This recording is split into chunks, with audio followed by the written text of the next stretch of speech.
Good evening, and welcome to our community conversation, First Responder Trauma and Substance Use Awareness, hosted by Farmington SAFE and CARES of Farmington Hills. I am Shane Walsh, a commander with the Farmington Public Safety Department, and tonight's moderator. Thank you for joining us this evening. Before we begin tonight's presentation, I'd like to thank our host. Farmington SAFE strives to provide a platform for conversation and resources around suicide. With a theme of Let's Talk About It, SAFE brings community leaders together to reach out to troubled individuals and counteract alarming trends in suicide and suicide attempts. Dr. Ken Massey is our chairperson of SAFE. He has spearheaded efforts to remove the stigma and bring the topics of depression and suicide out in the open. SAFE hosts several of these community conversations a year in different formats to various groups within the Farmington Hills community.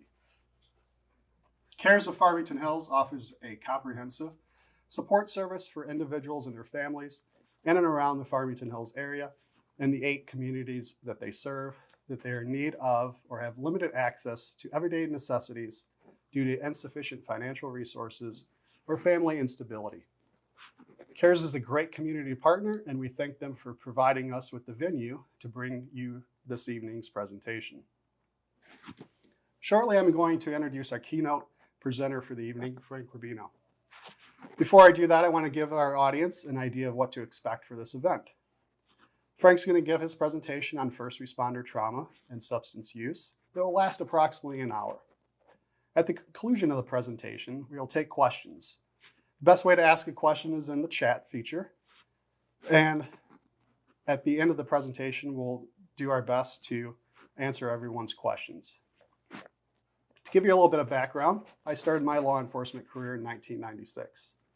For the majority of my career, PTSD, mental health, substance use were not topics that cops typically talked about.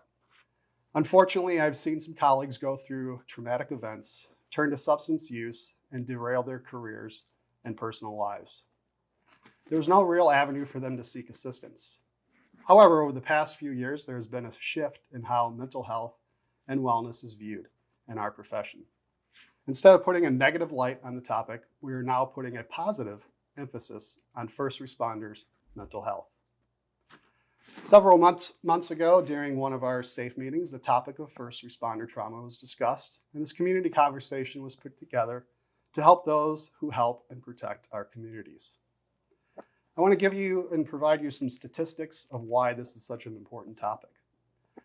According to an August 2016 study from the Journal of Occupational Health Psychology, it reveals that approximately 20% of firefighters and paramedics meet the criteria for post-traumatic stress at some point during their careers, compared to a 6.8% risk lifetime for the general population.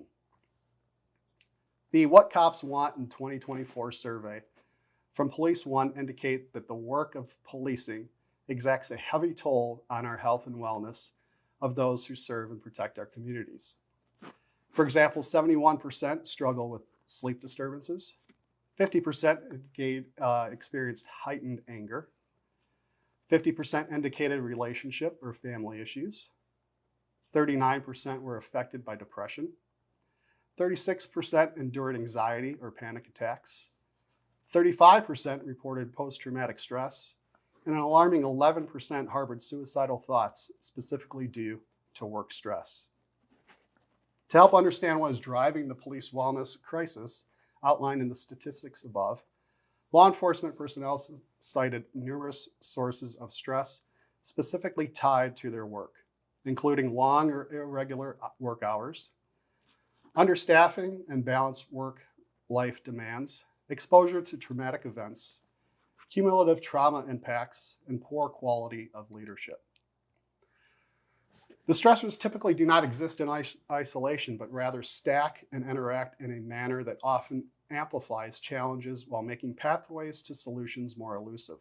For example, understaffing can lead to longer and more irregular work hours, which in turn can lead to a greater risk of family conflicts and sleep disturbance, which can then worsen the symptoms of depression, anxiety, and post-traumatic stress. This is why this topic is so important. I think that anyone in this profession can relate to any one of those categories and have experienced some of them firsthand. So joining us tonight, we have Dr. Robin Floyd, who is the Behavioral Health Integrated Program Director for the Veterans Health Administration, who will give some closing statements. Our keynote speaker tonight is my friend, Frank Rubino. Frank has been dedicated to a life of service. Frank is a professor at Concordia University and teaches courses in the Department of Justice and Public Policy and the Psychology Department. Frank is a clinical psychologist, earning his master's degree in psychology from Madonna University. He also teaches at several Michigan police academies on topics including police officer response to persons with mental illness and psychological wellness for law enforcement officers. He has a private practice for psychological services in the city of Plymouth, where he focuses on trauma and first responders. Frank is also a retired police officer. I cannot think of anyone better than him to provide us with some important information. So without further ado, I'd like to turn this over to Frank. Thank you. I want to thank you for giving me the opportunity really to come here and talk about something that's so important to me throughout my career, even before I got into psychology and teaching, even as a first responder myself. And as you're talking about some of those statistics, it really strikes home as I think back on my career, how I got into this field. My first chief was a terrific leader, a great chief, a great guy, and he was a Vietnam vet era guy, and he came back from Vietnam with injuries both visible and invisible. He carried the psychological injuries with him throughout his police career, and it ended his career, very nearly ended his life at the time. And as a young police officer, I didn't understand the things that I was seeing from him. And I remember him, it was a small town. He called me to stop by the house while I was on duty to give me some information. I remember seeing him under the influence. For him, he had his struggles with alcohol and then later pills.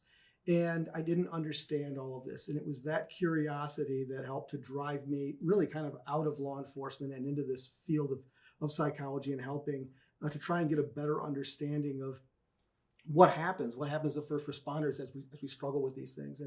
And so we lost him. I lost him to COVID-19 a few years back, but he and I had this long discussion when I told him I was going into the field of psychotherapy, and he asked me, "That's a strange thing. Why would you do that?" And I said, "Well, you're a part of this." And it was a big drive for me to work with first responders and trauma and substance use and suicidal ideations for those first responders. And I think this is such an important part of our communities, for all of our communities. And I am in awe of the job that all of you do currently.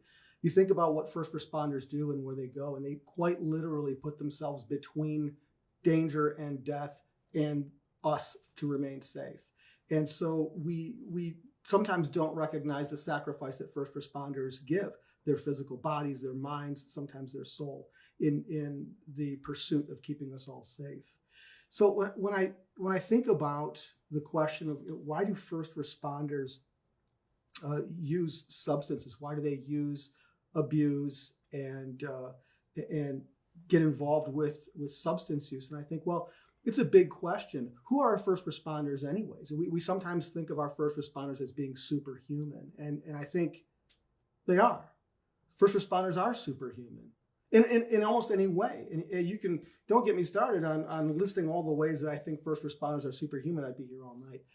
But the root word of that is human. First responders are superhuman, but they are also human. And as human, we fall victim to all the same kinds of ailments, of which substance use and abuse is among them. And so when I think about that, I think about the question, well, why does anyone use and abuse substances? This is a question for all of us, not specifically first responders, but when you think about why it is that anybody drifts toward the use of substances, it's, in my opinion, and maybe my colleagues would disagree, but it boils down to one thing, and that's pain management. pain management is really at the core of why anybody abuses substances. It's because I'm hurt, I'm in pain, I don't want to be in pain. What can I do to not be in pain? This makes total sense. It makes total sense as a human being. We think about first responders as being superhuman. Well, they are, but in the sense that first responders are they have a front row seat, as a friend of mine once said, a front row seat to the worst day of anyone else's life. And it's true. Imagine having a career where you spend an entire life being at the front seat of everybody's worst day. And this is something that you've been a part of for your whole career. People who spend decades doing this job, even if you spend a short period of time doing this job. And so when you think about pain management, this is a human experience. This is a universal struggle, in my opinion. Point me toward a human being who doesn't have any pain. I've never met one. None of us have ever met one. We all suffer. It's a part of the human condition. And so when we think about what is it about the human body, the human mind that struggles? And by the way, the human body and the human mind, it all should just be one word. It should just be mind-body. But we have a tendency to try and pigeonhole these experiences into one or the other. It's either your body or it's your mind. And one of the things I ask this question every time I present, no matter where I go, police academies all across the state, police departments, I ask this question. I have yet to get an answer that makes any sense to me. I always ask, why is it that you need a different insurance company for different parts of your body? You need one for your body, you need one for your eyes, you need one for your teeth. And until very recently, you needed another one for your mind. It doesn't make any sense. But this is kind of how we have come to think of ourselves as being so separate. Our body is over here, our mind is over here, the two things don't meet, particularly if you're a first responder. And those things never meet. And in reality, those things meet all the time. This is for all of us. We are so integrated just as human creatures. And so to think that if you are in pain, you're not going to want to seek some way of eliminating pain doesn't make any sense. So this universal struggle is for all of us as individuals. We operate on the pleasure principle. If you took Psych 101 or remember Psych 101, we talked about the pleasure principle. And what is it? Basically, the pleasure principle boils down to, as human beings, we do our best to avoid that which is painful while drifting toward things that are pleasurable. And that makes total sense. It took some PhD somewhere to figure that out and write that down, but the rest of us just go, yeah, obviously, right? This is what we do as human beings. We don't need to be told that. But it's interesting when we think that somehow when somebody reaches for a substance of any kind to alleviate some of that pain, that somehow they're broken. There's something wrong with them. There's a failing in their personality. There's a personality flaw. It's a weakness of some kind. Just say no. All these ideas. We say someone is weak. Someone must enjoy the pain that substance abuse and addiction brings. No one would ever do this on purpose. We tell people all the time. I tell the recruits and my students all the time. If you had an option to have a psychological malady or a physical malady, you would never choose to have a psychological malady. And addiction is part of that. No one would ever choose that on their own. This is something that we stumble upon, many of us as human beings, largely due, in my opinion, to that need to manage pain. Now, there are a lot of other things that go along with it, right? There are things like coping mechanisms. This is part I'm in pain, and part I don't have the requisite coping mechanisms to deal with it. Maybe my home life growing up, substance use was all over the place. It was how my parents handled anxiety and stress and difficulties. There's all kinds of things. There's social pressures. And for first responders, especially the social pressures. Shane, I don't know about you. When I was in the police academy in the early 90s, learning how to drink was almost a class. I think it was because we followed Yes. what our peers and our people that came before us or the people that we were learning from Yes. we learned from them and their habits. Yes, yeah, exactly. I remember the day. It was it's ridiculous, but it was Firearms Day was always firearms instructors were always the coolest. And it was a Friday night. We were done. This is later in the academy, so the I think driving instructors instructors are pretty cool too. second only to driving instructors. I was going to say, they were the best ones. Firearms were second best. And I remember they said at the very end, so who's going to choir practice? And I thought, we got a choir? This is amazing. I'm in the choir. This is going to be great. What were they talking about? Talking about going somewhere and drinking. They were talking about drinking. And it was almost like a class. Like here, and these were all Vietnam era guys, right? They came from Vietnam. They struggled with the stuff they had over there. They got into police work. And it was cultural. It was how police officers handle stress and pain. And it was like they were taking us by the shoulder and saying, this is what you do. And it was bringing you into the fold almost, because you if I remember, because we were around the same time that we started, mid 90s, late 90s. You waited for, as a rookie officer, you waited for that invitation into the group to go out somewhere and have laughs and drinks and be accepted into that fold. And it usually took a little bit of time for them to trust you, build up time, and you waited for that acceptance. Oh yeah, it was. We really, it was a yearning to be a part of this fraternity that we heard about while we were in the academy for so long, right? As part of this big group that we can't wait to be a part of, and that was just simply a part of it. And as I watch, and I'm sure your experience was similar, as we watch some of these older guys and we look at their lives and how difficult their personal lives were and the pain that they were so obviously in, and the use of substances was something for them to try and cope with something they simply didn't have the mechanisms to cope with.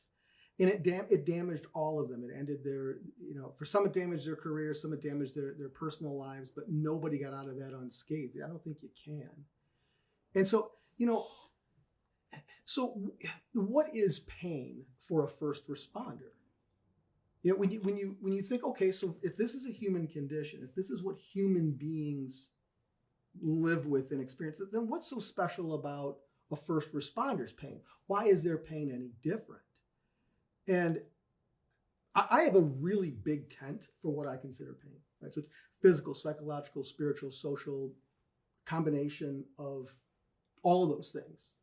And so when you look at, and then there's the piece that no one likes to talk about, that guilt and shame piece that comes along with all of it, right? It's that what didn't I do? I didn't get there fast enough. If I'd have been better, if I'd have been smarter, if I'd have been whatever. And none of these things make a logical sense, but we carry those things, right? It's that, and I'm sure that you have plenty of that as well, right? Yes, because you mentioned earlier too about being superhuman. I think that you're built up to almost be superhuman, and have all the answers right away. Yeah, from day one on the job, not day 25 year on the job. Right, and you don't have all those answers. Right. Yeah, and so it is a little bit of pain when you show up and get scars that you don't actually know how to do the job or how to deal with this situation or how to deal with that particular person. Yeah.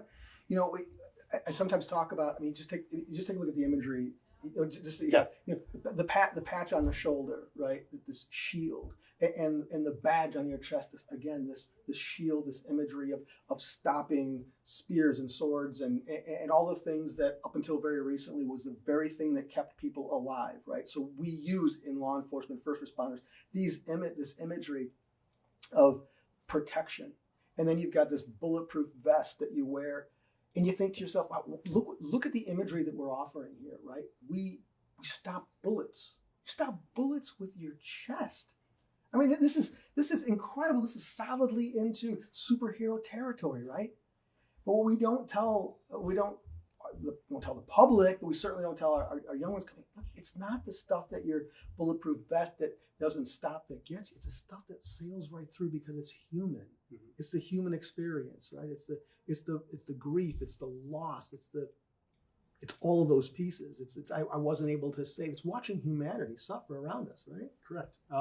One thing that was told to me a long time ago is your vest may stop those bullets, but they're not going to stop the effects that the job's going to have on you.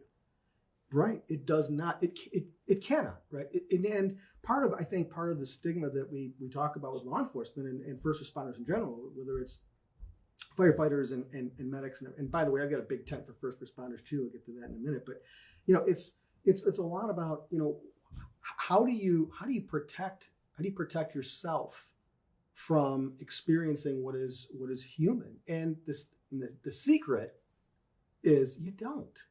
And you don't try. You can't disconnect in that way and then be whole on the other end, right? It's correct. You've seen that too, Yes. right? Yeah, exactly. Yeah. And I'm sure you've seen this too. Yes. This difficulty of trying to somehow shield yourself emotionally. And I think this is a part of where our first responders struggle, is that they can shield themselves emotionally by disconnecting completely. And that brings all the other issues along with it, as it damages relationships of all kinds, right? And so you think about this what is pain for first responders? Well, okay, there's physical pain. One of the things I like to think about for first responders is we're superhuman, but I think we're kind of like cheetahs. That's what you guys are kind of like cheetahs, and cheetahs are super awesome because they're very, very fast and everything. But one of the things that people don't think about when they think about cheetahs is that they get injured a lot. Apparently, running 70 miles an hour and falling down is bad for you. It's probably bad. Who knew, right? Wow, all right, yeah. So they get injured a lot, right? And so we don't tend to think about injuries when we think about cheetahs. We think about how fast they are. And we tend to not think about injuries for first responders when we think about how superhuman they are.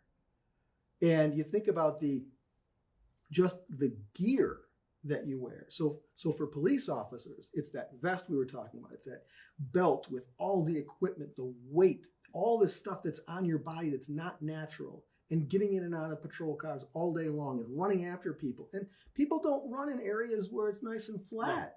No, we're not running on a track. No, they don't let us. No, in all the years, in almost 2 decades of law, I never once chased somebody on a track. No. I could wait. When are they going to run on the basketball court or someplace safe? No, it's over wet leaves and undulations and fences and Yes. There's a lot of injuries involved there, right? Physical ones. You look at firefighters and you look at the equipment. I got scoliosis looking at that one time. Have you ever seen the stuff that the gear and the tanks, and I don't even know whatever else goes on there, and then you have to actually apparently drag big heavy hoses. A lot of heavy equipment and moving things around. Heavy equipment, moving things around in an emergency. Yes. In a hurry. Trying to be in a hurry. Yeah. When someone's life is hanging in the balance, their property's in the balance, you're doing everything you can to help, and injuries are going to happen, right? Correct. So those physical injuries, not to mention the physical conflict that comes along with all those things. And then, the medics. Man, every time I see someone leaning over and pick, oh my gosh, I think I could never do that job, right? The physical injuries attached to that are incredible. And I think the physical injuries also end up being mental injuries because we do prop ourselves up, and when we injure ourselves or when an injury happens, we feel that we've let people down. We've let a teammate down, a fellow officer, a shift. And that can have a toll, especially if you're out of work, whether it's just out recovering or on a light duty situation. You're not there with your shift, and I think that takes an emotional long-term effect on people. It really does. It really does. When you feel like you're leaving your team light, you're leaving them short, you're not doing the job you want to be out there doing. Inside, you still want to go do that, but then physically you've got an injury that might be hindering you in some way, and that bleeds over into that psychological trauma. And as far as first responders are concerned, I have a big tent for that, right? So it's police, it's fire, it's EMS, but it's also, in my opinion, emergency room doctors, nurses, technicians. It's the 911 dispatchers. I'll tell you, 911 dispatchers are the unsung heroes of all of this, right? They never get the opportunity to go do anything. They have to sit on the other end of a phone and listen to all of the horrors that go on. Right, so you think about the psychological attendance at multiple traumatic events. You were talking about the national average of individuals. So regular civilians, national average of developing post-traumatic stress or qualifying through the diagnostic criteria for that, and how much more increased it is for first responders. Well, how many events does it take to get PTSD? I'm not sure. One. It can take just one singular event. So the general population experiences between 1 and 3 average for their lifetime. The first responders can attend up to 90 and maybe even more than that critical events, potentially traumatic events. And if it only takes one, let's do the math on that, right? So and that's only in a span of 20 to 25 years, not an entire lifetime. Right, because you also get the 1 to 3 as well, right? So you're not shielded from the 1 to 3 originally. From the other normal stuff that could happen outside of the job. Right. So you're looking at all of the potential for damage, for psychological, emotional damage, and you think it's a wonder more first responders aren't struggling with these, right? So you think about all of the traumatic events psychologically, and then you talk about the emotional part of it. So the grief, the loss. You've attended deaths, right? You've attended this stuff, and as a human, it hurts us too. Yeah. Right. We the whole community loses when someone dies, right? And even though that may not be our family member, we do see the hurt of other family members. Right. And that does take a toll over time. Sure it does. We think of that as vicarious trauma, right? So we're vicarious injury and suffering. We have these mirror neurons in our brain that help us to experience what other people are experiencing. It's part of what creates this humanity with us, right? And so we can't turn that off. We can't unsee and unexperience what someone else's grief is. So that splashes on us as well. We talk about the personal protective stuff, right? The PPE, put the gloves on when you go, because we don't want that stuff splash. It's the emotional stuff that splashes on us that we can't quite see. And you can't quite protect yourself or shield yourself from. And I think that's a good way to look at it. It does splash on you. Yeah. Yeah. You think about the damage to relationships. Now, you look at the hours that first responders work and the days that you work, the lack of attendance at family functions, the missing of events that are important to people's lives, and you think about the way that we tend to shut down. Right, first responders have a tendency to shut down because it's hard to differentiate and compartmentalize this psychological, emotional injury that I suffered 3 hours ago, and then I have to come home and pretend like everything is okay. Mm-hmm. Like that doesn't work. We know that doesn't work. Or going from one critical incident to the next in the same shift. Yeah, we were talking about that very thing right before. This concept of so I'm on shift, I'm on my duty, I'm just going to handle one of these things. No. This is your shift, and you are likely to attend a number of these things in a shift. And you haven't even put yourself together from the first one, and already you're moving on to the next one. And so it's that disconnection, that dissociation that is, dissociation is actually not a bad mechanism to cope with. It isn't bad. It's there for a reason. It's a good thing. But you're supposed to go back later and process what you experienced. And it's that inability to go back, or that lack of going back and processing, that's what causes the problem later on. That's how it comes back later and maybe manifests as a trauma. But it's so loss. I don't know about you, but when I was in the academy, they told us that. I remember them saying, you know what?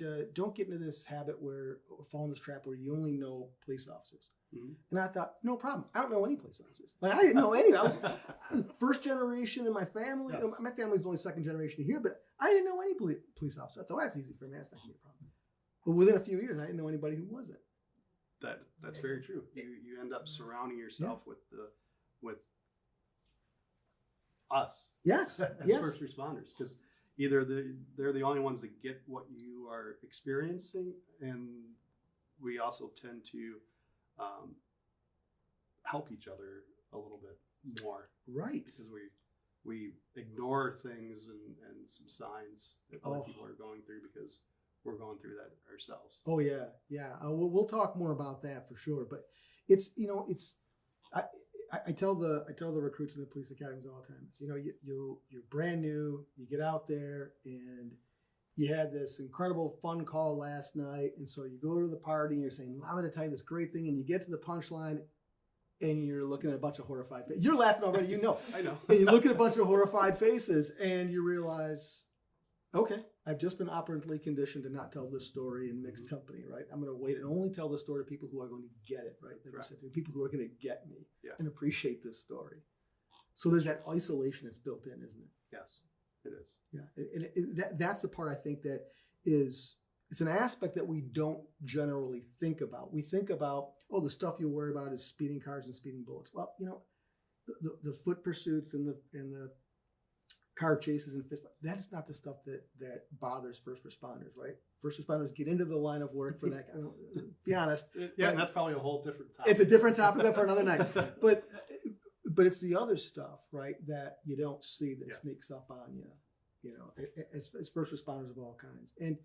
And there are other things too. It's that failure to achieve goals that we sometimes want as first responders. Maybe it's promotions, or maybe it's special things that we want to do. It's a failure to do that. It's the estrangement from your family members.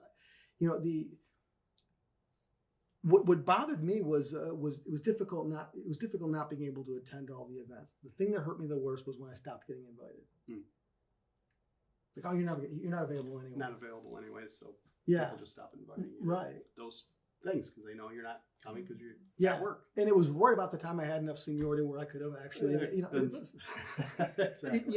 it's those things that I think that cause so much pain. And again, as you're thinking about, well, how do I not be in pain? Well, and then that isolation kicks in even more. Isolation is one of the most dangerous things, and that leads to that social pain, that loss of family, loss of friends, loss of community, and sometimes for first responders, it's loss of community trust. Right? We've been fighting a battle with that for a long time, except for firefighters, because who doesn't love a firefighter, right? That's true. You got a spotted dog, you get that pole you slide down. Everybody loves that, right? Everybody loves that. Right? No one, who doesn't love that, right?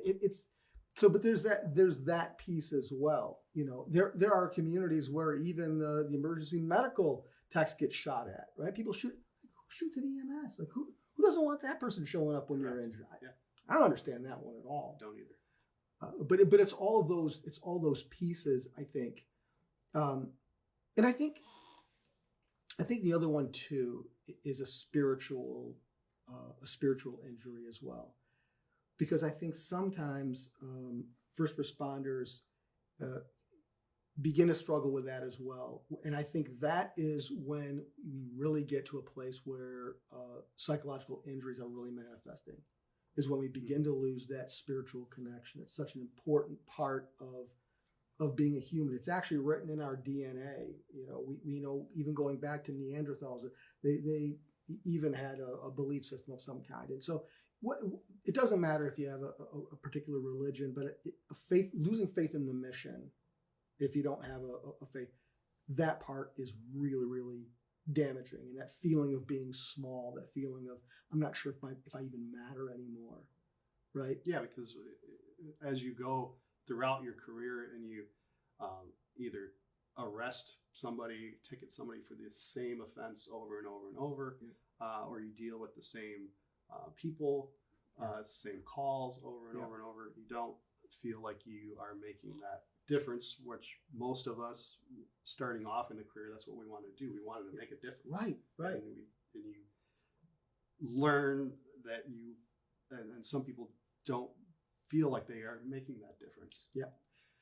I think that's one of the most dangerous places as a first responder in your career, is when you reach that place where you feel like you're no longer making a difference. Like, why am I even here? It's dangerous because it draws from that feeling of I don't matter. And we were talking earlier about this very human connection, this very human pain of isolation and disconnect. And you think about when you join the ranks of becoming a first responder, particularly in law enforcement, you automatically draw a line, and there's a percentage of the community that's not going to like you just because you wear the badge, right? That's the profession that you chose. It's the profession you chose, right? Yep. Not so with firefighters. Everybody loves a firefighter, right? And maybe the EMS. Who doesn't love this guy? But for police, for sure, And so you've already isolated yourself a little bit, right? And then through the job and the hours and the work and all the other things we're talking about, man, that really adds to that, doesn't it? Correct. It does. Yeah. And we wind up with the damage to these relationships that maybe we never fully repair. And we weren't talking about the divorce rate, right? But the divorce rate among first responders is much higher than the national average. National average is not great, right? But for first responders, it's even higher, right? It's higher for all those reasons and then some. And again, that's a discussion for another day. But so we get back to the question, so why the use and misuse and abuse of substances for first responders? And I think that, I don't know about you, when I was in the academy, they told us that about 30% of police officers had problems with drinking. This was the only thing back then was drinking. They didn't really have the pills. I was drinking. And I remember thinking, that seemed like a high number, a third. So my first department was a kind of small department, and I remember thinking, nah, that's not right here. Then I went to a larger department, and I thought, yeah, that's about right. That 30% is about right. Sure. Was that a similar experience? Yeah, I have worked in larger agencies too, and you're right. Typically, the larger the agency by statistics, that does happen. Yeah, and you think, well, okay, so some of these substances are specifically designed to kill pain, right? Opioids, specifically designed, invented, and engineered for the very purpose of pain management. And whenever anybody comes to me with, in my psychological practice, with addiction issues or concerns of any kind, my first question, at least to myself, is, where's the pain? Somewhere there's pain, right? This is why our walk around self is hurting, so I need something to get out of that. And we learn this very early on, with all different kinds of substances, right? It starts when we're young. You're at a bonfire and you're feeling anxious, and because you're a teenager, and there's, everyone's right. You're not sure how to feel, and someone hands you something to drink, and you realize, wow, I don't feel that pain of anxiety so much anymore, right? Mm-hmm. Well, operant conditioning, there it is again, right? I take this, I don't feel that. Hey, guess what? I've just discovered a way of managing that discomfort and that pain. Yeah. And the dirty little secret about substances is they work. They work. Alcohol works to take away your pain. It does. That's extraordinarily dangerous. Sure. But that's not on the bottle. Yeah. Well, they don't put that on the bottle. With the commercial, with all the beautiful people and the beaches and all this stuff, they don't put that part under. They say drive responsibly. They don't say, hey, this is likely to destroy you and everything around you. They don't tell you that part, right? They show all the happiness and the joy. Right? And so for first responders, man, that is sometimes the temptation for that is just too great. It becomes a very easy way of removing some of that pain that doesn't seem to go away. And I think that when you look at managing this pain or managing all of it, it's about that sense of we go back to the pleasure principle, right? I hurt. I don't want to hurt. What can I do to not hurt? And I don't think it's really much more complicated than that. I mean, I think that, there are a lot of complexities that are in there, but I think at its very core, it's about managing that pain. And this pain, there's so much, there's a big tent for that, so much fits under there. Even discomfort fits into that category as pain. And for first responders, it's like, well, like you were talking about earlier about the culture. It's something it's cheap, it's legal, it's everywhere, right? something that makes more sense than not, doesn't it? It does. Yeah, and you think, well, what would I do to not be in pain? There's an exercise that we sometimes do for to help people understand what it might be like to hear voices with schizophrenia or psychotic disorders. And I ask the students afterwards every time, so what was that like? And they say, oh, that was awful. I said, yeah, well, what would you do to not feel that? And the answer is always the same: anything. So just think, you're walking around with this. A physical pain is one thing. A psychological pain that you're also ashamed. We'll talk about guilt and shame, right? You're ashamed to tell other first responders about. Yeah. So what do you do? How do you unpack that? Right? Correct. It's tough. Yeah. For some, it's impossible. Yeah. Right. For some, it's impossible. And I think that. And before, there were no real avenues. Yeah. When we first started out, it was a subject that it wasn't talked about. So there was no avenues to talk about those things. Yeah. Yeah. In fact, it was even worse. I actually saw, believe this or not, I actually saw one of my sergeants get perp walk to the door because they discovered that he was seeking out treatment, psychological treatment. Can you imagine that? Yeah. Now, today, hopefully that would never happen. It's much different culture today, and more accepting of taking care of not only our physical health, but our mental health. Yeah. And it's, it's this, it's that guilt, the guilt, and then of course the shame that goes along with it, right? The guilt is there for good reasons, right? I do something bad. I feel bad about having done that. So now this feeling of bad makes me so I don't want to do that again. The shame is other people knowing what I've done, right? So this is that, that shame piece that keeps me from not wanting others to know, so I won't do this thing.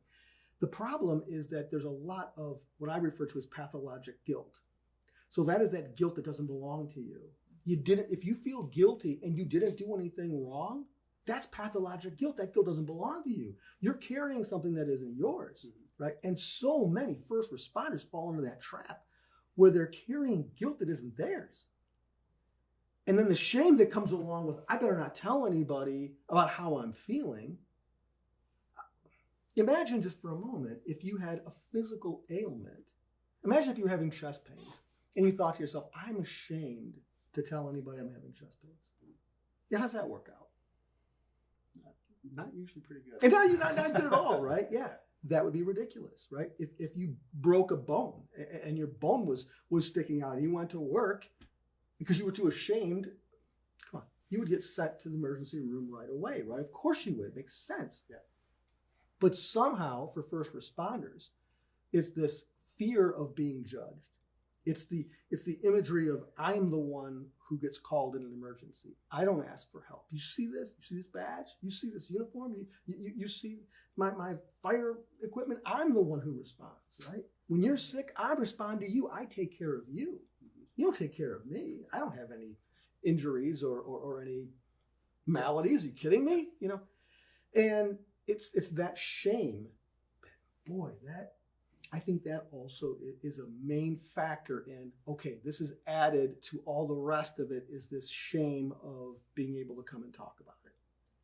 Yeah, so like I mentioned before, the compounding traumas. Yes. And it's not usually one thing, it's the compounding of one on top of the other on top of the other. Yeah, it layers. Right. And so if you ever been to the Grand Canyon or seen pictures of that sedimentary rock, how it's just layered, that's what traumas do, the same thing, or potentially traumatic events do. They don't just go away because you put it in that room in your mind and you shut the door and say, I'm not thinking about that anymore. Yeah. It doesn't stay gone. That stuff leaks out in ways that we sometimes don't even recognize as are connected. And so it's that part of it that helps us to say, wow, look, we have to push back against that in order to fix the rest of it. So when we think about the substances, go back to like, well, why do people use it? Well, we all do it. And we think about, so what is a substance anyways? Well, it's anything, in my opinion, it's anything that takes you out of whatever your walk around feeling is. Okay, that's not necessarily a bad thing, right? Coffee is, it's all a substance, right? Right. Don't get me started on high fructose corn syrup. That'd be another a topic for another day. But it's any of these things, and we use them all the time. And sometimes it's fine, sometimes it's okay, but sometimes we begin to rely on those as a crutch to deal with the things that we don't want to deal with or can't otherwise deal with. It's those pieces that sneak up on us when we're really not looking. Mm-hmm. And one of the problems I think with first responders is the question of, so I get this question a lot. So when is my drinking a problem? I always say the same thing. Well, it's not a problem until it's a problem. And they say, well, what does that mean? I say, well, that's psychobabble, so I can keep you coming back to my office and keep charging your insurance. Right? Yes. Bass boat's not going to pay for itself. Right? But there's a very specific very specific questions. And part of this goes to, well, how is this impacting other areas of your life? And this is for everything. When is anything a problem? Well, generally speaking, when it starts to negatively affect other areas of your function. Right? And so whether it's gambling or shopping or whatever, right? Or using a substance, when does it start to affect other areas of functioning? So there are a lot of first responders who might say, well, yeah, so I don't know when this is a problem. But, okay, let's talk about other areas of functioning, right? So what does that mean? Well, do you have problems with your relationships? Okay, so is someone saying, hey, look, you need to get help? Are you having problems at work, problems at school? Do you wind up under arrest, right? There are all kinds of areas of functioning that get damaged by this use, right? And it's this question of, well, when is that a problem? Well, when any of these other areas of functioning begin to be affected, now this has become a problem. If you spend an inordinate amount of time trying to get a hold of the substance, or you're spending money that you don't have on it, there are lots and lots of check marks that we look at to try and say, okay, so when is this a problem? And I'm sure you've seen that too with some of the responders that you've worked with over your very long career. Yes. Right? Yeah. And some people handle those things differently, mm-hmm. And project them differently. And sometimes I've had the experience of where you don't realize it until it's looking at a peer until it's almost too late. Yeah, because they're very good at masking. That is the part I think that is interesting. I remember one of my professors. We were talking about psychometric testing for first responders, like who's going to make a good cop, right? So we're talking about the Minnesota multiphasic. Most of us have probably taken that. We'll all take the MMPI, right? That's 600 questions. Yeah, 600 questions. And it's designed to pull some, psychosis and a few other things. So pilots and first responders take that all the time. It was funny, we were talking about it. He says, it almost never works with cops. I said, really? Let's talk about that. Why? He says, because you guys lie so much on the test. True story. You lie so bad, it pulls for lying, right? Yeah. So it pulls for truthfulness, right? Yeah. So I know you're lying. And then you come in and sit for the interview, and cops are such good interviewers because that's what this we is what you do, right? Mm-hmm. And so it absolutely nullifies the whole thing. So because we do it because we have to, but it is a ridiculous thing to get. I thought, isn't that something? That is something. So yeah, you can nullify some of these things by lying, right? And so it wound up with we call it faking good on there, but. It's part of that. It's part of that. Cops are really good at, and I would say first responders of all kinds, because I know that the firefighters are really exceptional at this, and with the medics oftentimes being housed in the fire stations, I think better about this kind of thing.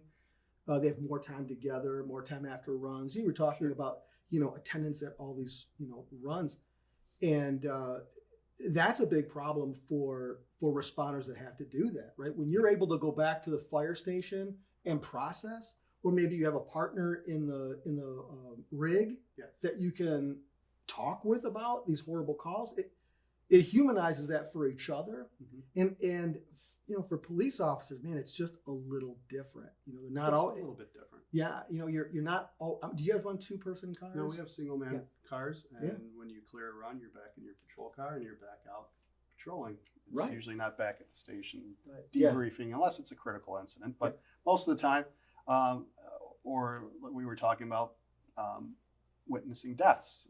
It's collecting the information and then getting back in your car and going. It's not something that we would debrief Right. Yeah. that incident with somebody on.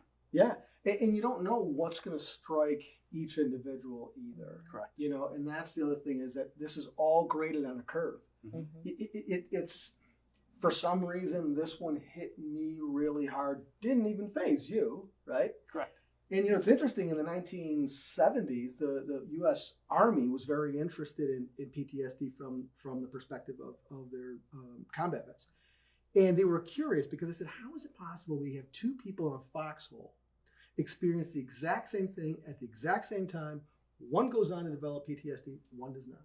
What has happened? Like, how is that even possible?" Because they were under the impression that it's event driven. Event driven. It's not, is it? No, it's personal. Yeah. Yeah, it's individual driven, Individual. right? Yeah, so so I think for first responders, we have a tendency to look again at the ones who seemingly never get injured psychologically, and you look at just look at Hollywood, what Hollywood does for this, right? For law enforcement throughout the years. You know, we always tease going back to the just the facts and all this stuff and how that has changed over time. But one thing remains similar is that the Hollywood never shows that aspect of it. The pain that you take, because otherwise It would not be very good TV. it's not good TV, right? Where's the explosions? Yeah. Where are the gunfights, right? It's Car not. chases. Where are the car chases, right? The All stuff the that money. really makes us excited. So you know, it's the experiencing of those things that we really you move on. You're given this call, okay, you do the paperwork, you're on to the next thing. And sometimes, if it's bad enough, they come and collect you, and they collect your gun, and they collect your badge, and they tell you, you'll be all right. We'll contact you in a couple of days. At least the prosecutor will let you know if you're going to get charged or not. You're like, wait, what? What did you just say? You're like, yeah, you know, and then everyone else is afraid to talk to you because they don't know what they're supposed to say or not. Right. And so this isolation piece again, you know, and for medics, I think it's even worse. I think for firefighters, it's even worse. Because it's shown, and by the way, you know this, but it's the exact same scenes. Mm-hmm. It's the exact same scene in the exact same moment with a little different twist. Because for police officers, you get to go chase down a bad guy and get a little bit of maybe feeling good about, I caught the guy, right? When you're a medic and it ends with, you know what, I wasn't successful in saving this person, now what? Yeah. And we even say, I wasn't. What do you mean? You had nothing to do with this, right? But you think you do, right? It's like, I'm untrained. Because you're asked to be there to help. Yeah. Right. Yeah. You're told this is where you go, this is what you do. Okay. But how do you wrestle with I wasn't good enough, or I wasn't fast enough, or I wasn't enough, whatever, you know, to be able to bridge that. So it's this constant struggle of, man, am I even doing the right thing here? How do I wrap my head around? I'd gotten this job to help and to serve my community, and now I feel like I'm not doing that. It's tough. It takes a big toll. It does. It takes that toll. And as humans, as we look for, okay, I'm in this psychological pain, so what do I do about it? I don't know. Well, you know what used to work when I was in 7th grade or 17 or whatever? It's like, wow, you know, you go back to this cultural behavior of, I can reach for a substance. Mm-hmm. And also with the injuries, and I'm sure you've seen this in your career too, but because there are so many physical injuries in all these first responder careers, you wind up with getting a prescription for a painkiller.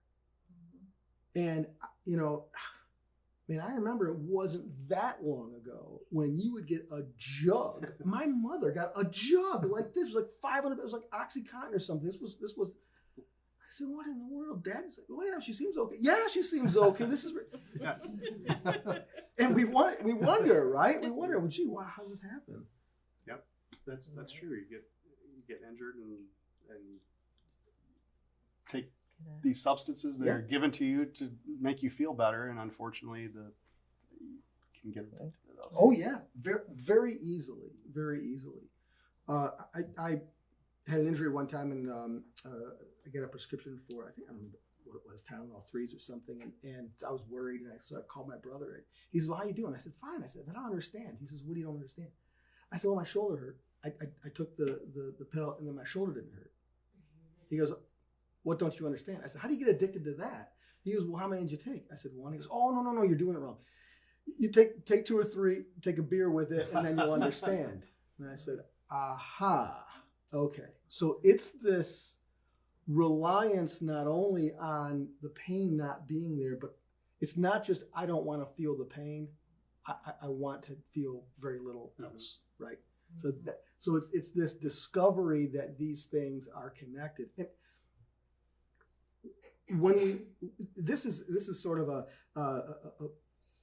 thing that I think people really don't understand about substance use, particularly with first responders, is that we have a tendency to think that the opposite of addiction is sobriety. Now, I may get pushback from some of my colleagues, and I'm willing to entertain that discussion. But I don't think that I don't think that sobriety is the opposite of addiction. I think that connection, human connection, is the opposite of addiction. People feel I've been talking all night about isolation, isolated peace. I use this substance, it damages my relationships, I'm alone.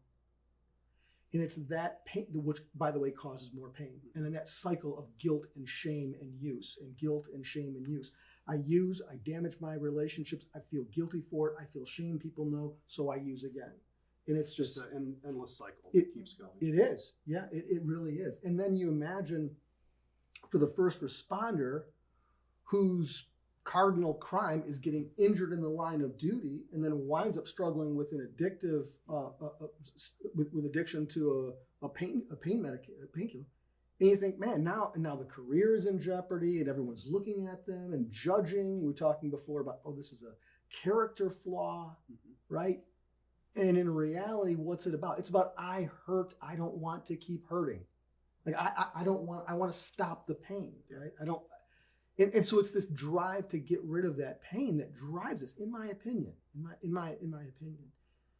And so when you think about and this is what is so difficult, is that it's part of it is this isolative piece that causes this, but it's the connection that is the cure. Right? Yeah. So it's this, I've never met someone in the throes of their addiction who had tons of emotional and familial support, right? A lot of times it's like people are like, you know what? You can't live here anymore. You can't stay here anymore. You can't work here anymore. Yeah, that's true. You have to turn in your badge, turn in your identification. You can no longer identify as a first responder. Man. And that really hits home because that's some people's identity. I would say, and I'm not sure I've ever met a first responder who didn't have it as an identity, right? I mean, this is part of who That's you become. Part of who you are and your belonging in the world and your connection. Yes. In fact, we talked about how we almost purposefully isolate recruits, right? Yep. You join and now you're different and you're set aside and you have a special place in the community and we make TV shows about you and all this stuff. And then the first time something bad happens, now you're on the outs. You get pushed out. And who do you have? The community has already turned their back. You're one of those guys, right? So it's almost like we set people up for this. Yeah, we don't do a good job sometimes of setting up for success. No, I would say that we oftentimes do a lot we do more to harm in that way. And I think we really, really have to get better about that. But if you think about this, even our understanding about how we treat substance use, right? How do we even treat it? And there are lots of philosophies out there. I have my own ideas about that. But part of it is recognizing that there's a cycle to this. There is a cycle for this. And part of it is based, in my opinion, on this sense of I'm in pain, I'm hurting. When I worked for a while as a psychologist in a prison, and it was all substance use stuff. And it was a very intensive program. They were with me for 6 months, and then they got released. It was group and then individual for 6 months, and then they were released. And as a cop, one of the things I hated the most, drunk drivers. Oh, I couldn't tolerate drunk drivers. And I arrested drunk drivers, and I had my opinions about the whole thing. And I had to learn when I got into prison. When I was working in prison, I have to be careful how I say that. When I was in prison, and I learned that every one of the men in my group, their life was a horror show, and I went in there with my, I have to admit it, my judgmental attitude about who they were and why they were there, and some of them I really liked. I'd learned to really like some of these guys, and I looked at their lives and I thought, if I had that life, would I have been any different? If I had grown up like them, would I be the same? And I think maybe I would. And so I had to really challenge that, which is, you had to challenge these ideas. And I'm asking everyone to challenge their own ideas about what this means. And just because you choose a life career of helping others doesn't mean that you are impervious to all of the same stuff. You are not impervious to this pain just because you're the one that they call, to solve the problem. Solve the problem. Yeah. Yeah, I'm sure I know you've seen that. Of course. Yes. Yeah. And so we look at this at the question of, well, what do we do? What do we do for this? How do we help? How do you help the people in your department? How do we help first responders? I think the first thing, particularly when they're struggling with use, is I think you have to open your arms. You have to normalize the experience first of all, in my opinion. And like I said, I have some colleagues who would push back, but I don't care. In my opinion, you have to normalize this. I understand why the attraction to the substance. I get it. It makes total sense. Instead of saying, what are you, out of your mind? Why would you do that? Well, because I'm in pain. That's why. What would you do to not be in pain? Yeah. And so, when you look at some of the new recruits coming in, and you see how they're wide-eyed and ready to get in there, ready to go, ready to put out fires and take people to jail, right? What do you see when they come in? Are you seeing that same sort of drive to get in there and sort of lack of sort of devil may care attitude about their personal safety and everything else? Yeah, when you're younger and you have that drive, and you most of the time when you're younger, you don't have a family yet. You don't, in terms of a spouse or children, you tend to be a little bit more carefree about things. And as you get experience and you have family connection and things become more important than just the job, you tend to be a little bit more careful about how you approach things. Yeah, you take your foot off the gas just a little bit. Slow down a little bit. Yeah, you slow down just a little bit. And those attendants at these, the difference I think too is that when you're young, the officers have this sort of sense of, well, I can handle all kinds of things. Correct. Due to you're young, you feel you're in shape, especially if you just graduated from the police academy, where physical fitness is a priority. Yep. So you feel like here I am, and like you said, I got all this on and I'm ready to go, and nothing can hurt me. Right. Yeah. Impervious to all of it. Impervious to the emotional, the psychological, the physical. Man, bring on a bad guy. Yeah. Right. You can't bring on enough bad guys. Right. This. Let me go get another one. We'll go get another. Yeah, that's right. Go get another one.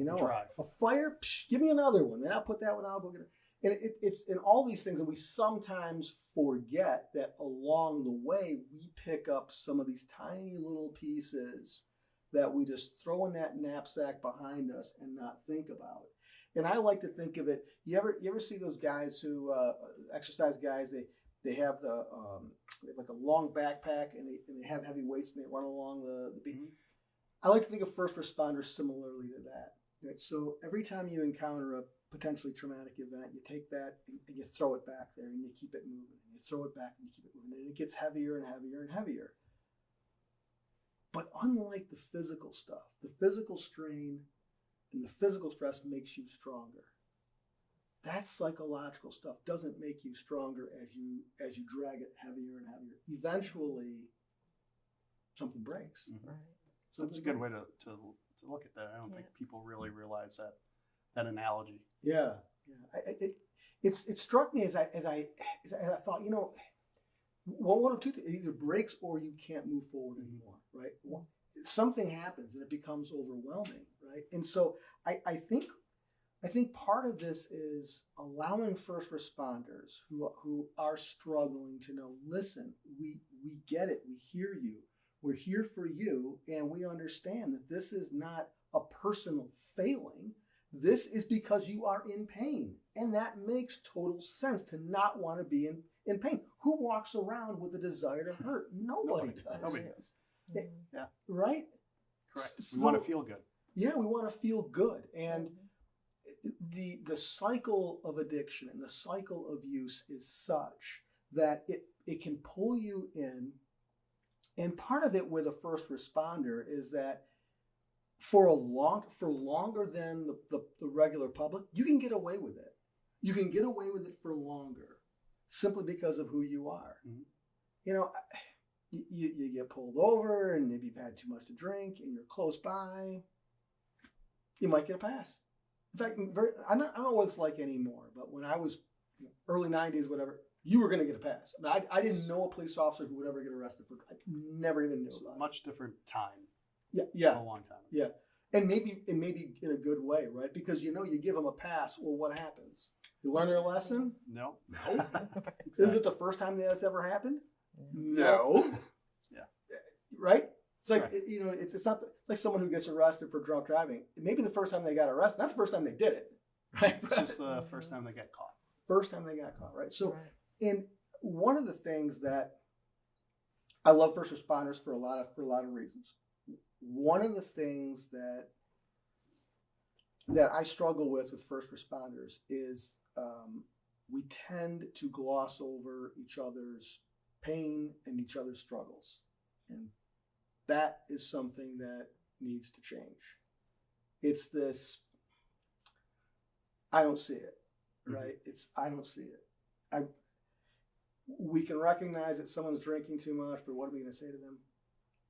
Maybe we don't say anything. We don't say anything. And I think that's happened. It happens frequently. And it used to happen a lot more. And as a supervisor, and being a supervisor, you need to really pay attention to your shift, your guys, your girls, to recognize these signs. Yeah. And I'll tell you, with this, being a supervisor, it's really hard because if you don't build up the kind of trust, then you're the last person that anybody wants to come to, right? And I think that there's a stigma that if they do, they're in trouble. Right. Yes. Yeah. Right. Where I like to impart on my shift that they should come to me for help and seek out that good help. Yeah. That I'm not here to get you in trouble for something. I'm here to help you through what you might be dealing with. And Yeah. It may not be substance abuse. It may be just you're having a hard time with that particular call. Mm-hmm. And we can close the door and we can have that discussion. Yeah. And talk about it. That is, and I wish all supervisors would take that position, because I mean, if you think of it just from being human, what would you say to another human being who's like you would reach out and say, man, that was a tough call, wasn't it? Yeah, it was. And it opens the door. I always say to people, which is the recruits, I say, well, one thing you don't want to say is, hey, call me if you need something. Are you gonna call me? Nope. No, of course not. Of course you're not gonna call. So I don't need anything. That's exactly. Yeah. It's a much better way to say, how can I help? How can I help presupposes that you need help or that you need to talk. It's like, let's talk about that. I think it normalizes the pain. It normalizes the experience. Mm-hmm. It says, listen, what you went through was abnormal, but your response to it is perfectly normal. Yeah. Right? As a human, the perfectly normal response is, I don't want to feel this way. This is overwhelming for me and painful and hurtful. I don't like it. Mm-hmm. The incident itself is what's abnormal. Yeah. Right. That's the part that's broken. Right. It's just like you're not supposed to see these kind of things or do these kinds of things. Mm-hmm. Right. Yeah. So we ask ourselves, at least I do. So what do we do about this? What do we do about the problem of first responders struggling with substance use? And I think the one thing is to push hard against the stigma of getting help. That is huge. We have to push hard against this, the stigma of getting help for all of us, but our first responders for sure, because they're the most resistant to getting the help.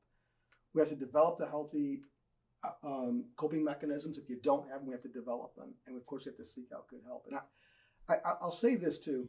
I know we've got some questions we want to get to, so I'm just going to say this. We all have to suffer. This is a part of life. We all have to suffer. But you don't have to suffer alone. That's very true. Suffering alone is a choice. Suffering alone is a choice that we make, all of us, first responders and non-first responders alike. So I would just say, recognize that we all suffer. Just please don't suffer alone. It's a very good point. And I think that kind of drives home and wraps up what we've been talking about here. And Frank, I think it was a great presentation, and we thank you very much for being here today. No, I appreciate it. Thank you. And I think we do have some questions from the chat. If you want to, we're going to have Christina here help us read some questions. Yes, correct. Thank you, and thank you so much. So much of what you talked about was listed and wanted to be covered. So thank you again for all of your expertise and your experience that you've shared with us. Great. So I'm gonna shift it to Dr. Floyd. So you all were just speaking about this really just a second ago, stigma, and so much of what we learn about in our upbringings and our cultures, whether it's law enforcement culture or family culture, can really impact that stigma that we feel inside. And it often can prevent people, especially those in high stress professions, from seeking help. What strategies have proven effective in reducing stigma, especially within the first responder communities, but maybe just in general too? And what are things that we can help promote that we know might work to help work against that stigma? Okay, so first I would say you have to identify that you have the problem, and also identify denial. So we try to move past the denial piece. So I would say once we can move past the denial and just having the ability to seek out, the help that is needed. And that's part of the initial strategy when you're seeking help, to just get past that, the identification that I do have a problem and I can't do this alone. That's great. Yeah, right. So much of it is like being able to identify it in ourselves, right? Like just self-awareness. Yeah. Yes. And then being able to say out loud is a separate thing. Right. That's got to come first. So Correct. yeah. Yes. Did we have another question? Yeah. Okay. So maybe this one is directed more towards action items that family members and communities can help support with. Sure. And maybe you all can answer this in your own way too. What can local communities, families, and friends do to help first responders feel most supported in their mental health journey? Yeah, I think the first thing is, pushing back against the stigma of getting help, right? So pushing back against the idea that it makes you broken or injured or somehow less whole or less of a responder if you get help. Mm-hmm. And I think families being the first ones to, when they recognize something is wrong, saying, listen, you need to go get some help. And I think the other part of it is, you can, I say this all the time, you can hate your general practitioner, you see him once a year. You can hate your dentist, you see him twice a year. But your therapist, if done right, therapy could be one of the most intimate relationships that a person ever develops. So if you see a therapist you don't like, switch, find one, and therapists will help you find one that's a good fit. So I would say don't stop. Try to find one that's a good fit, and don't quit going once you do. Yeah, I think that's a very good point. Is not everything's going to be a good fit, and don't give up because it's not. It's okay to move on to somebody else to get the help you need. Yep. Yeah. Do we have another one? Yes.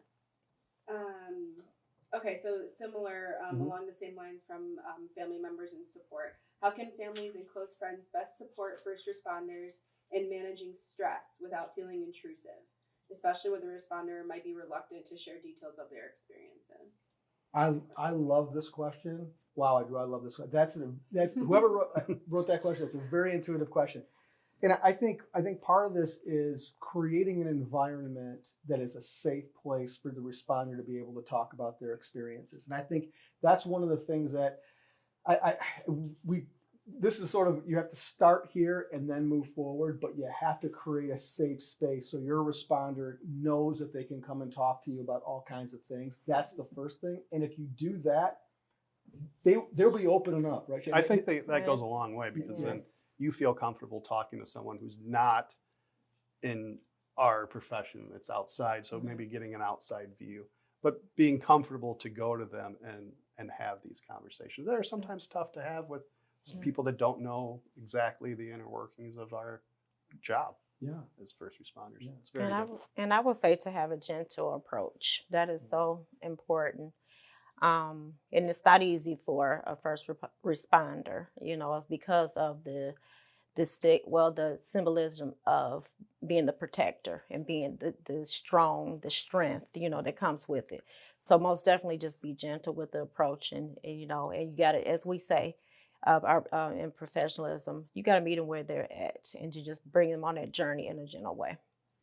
Very good. Yeah, so much of it is listening, right? Listening when we're speaking and waiting for people to come to us, right, when they're ready to share whatever it is, even if it's, baby step number 1 out of 100, right? Correct. Getting Right. to step 1 today that's good. So, Yeah, taking the first step. yeah. And also I think making sure that these conversations, I think, should always begin and end with love. I love you. Let's talk about this thing. I still love you on the other side. It doesn't matter, right? It doesn't matter how I still love you on the other side. You're still just as much who you were beforehand.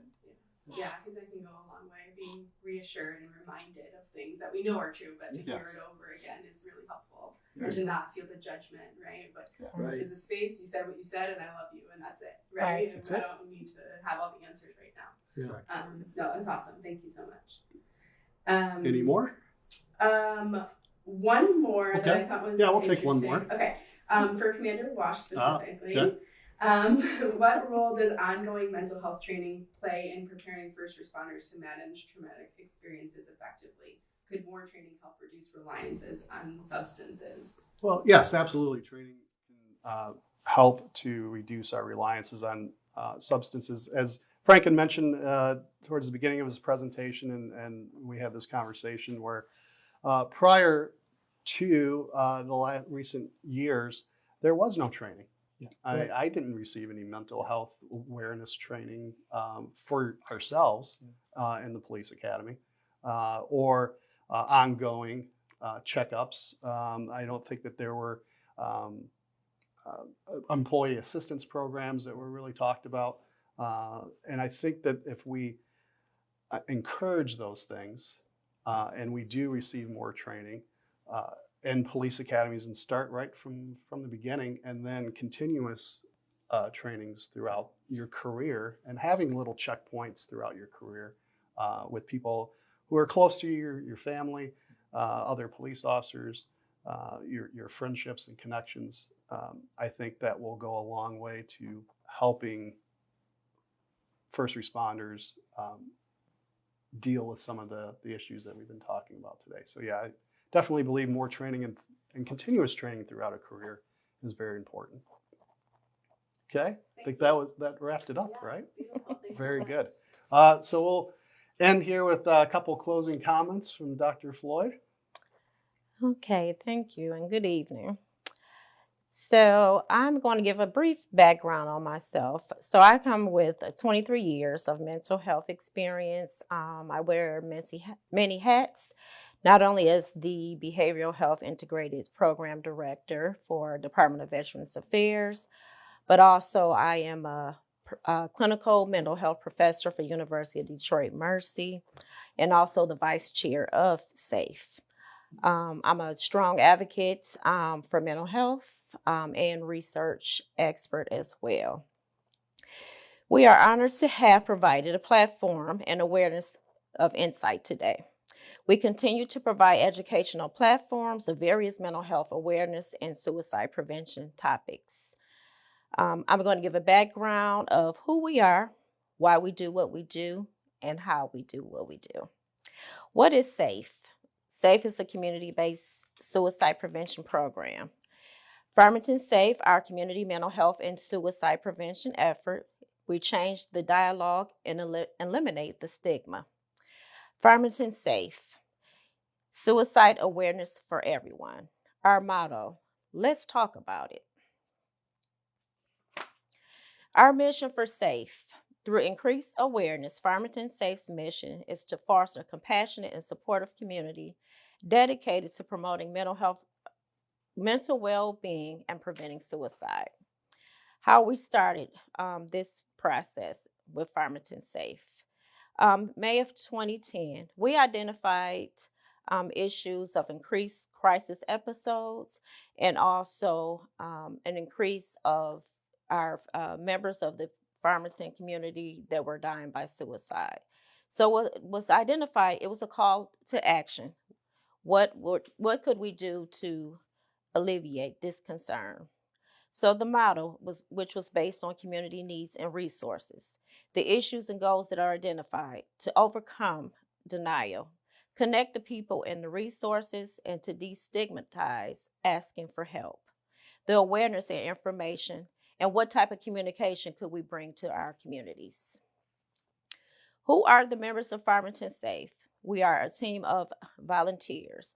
We are a board of community members, public safety liaisons, Farmington public safety members, mental health professionals, doctors, nurses, social workers, and beyond. Common ground members, advocacy group members, youth members, all with the single goal of saving lives. How do we get them involved? By resources, printed, paid programming, news articles. We provide a platform of community conversations such as community awareness, mental health first aid, substance use, abusive relationships, bullying, coping with the aftermath of an attempt, surviving a loss, safe talk. These are some of the topics that we have in the past and moving forward in the future that we are going to provide insight on these topics. Our Mayor's Youth Council. We also provide support with the school programs within Farmington, like East Middle School, May Day.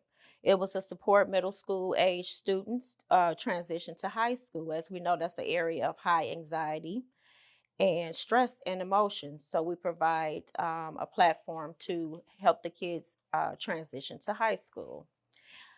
Also, by different events, video screenings, AFSP Survivors Day, sports tournaments, bowling, also by printed material, and also speakers bureaus, how we have communities involved. And like programs like today, to bring the awareness to our communities. How do we get our funding? Where does the funding come from? Um, none, none of the funding comes from public funding, but philanthropy, in-kind support. Our funding source is Graham E. Smith Memorial Fund for Suicide Prevention in Farmington, Michigan. And as a concluding message, in a community who cares, we can make a difference. We have to know there's an issue. Ask tough questions. Each community has specific needs, and the local model allows those to be addressed. Research, best practices, and resources. Partnerships. Action does not need to be expensive. Leverage assets. Engage. And finally, we have to talk about it. And as the Board of Advocacy, we will continue to talk about it. Thank you. Thank you very much, Dr. Floyd. Frank, thank you again for being here. Great presentation. We hope that you enjoyed this presentation. Again, I looked at this as kind of a training too. So hopefully you got something out of it. If you took one thing away from it, that's a successful training. Feel free to reach out to Farmington SAFE, Frank Rubino, or myself if you have any further questions or you just need some guidance and some help. So thank you again for your time tonight, and we wish you best and be safe out on the road and the streets. Okay, thank you.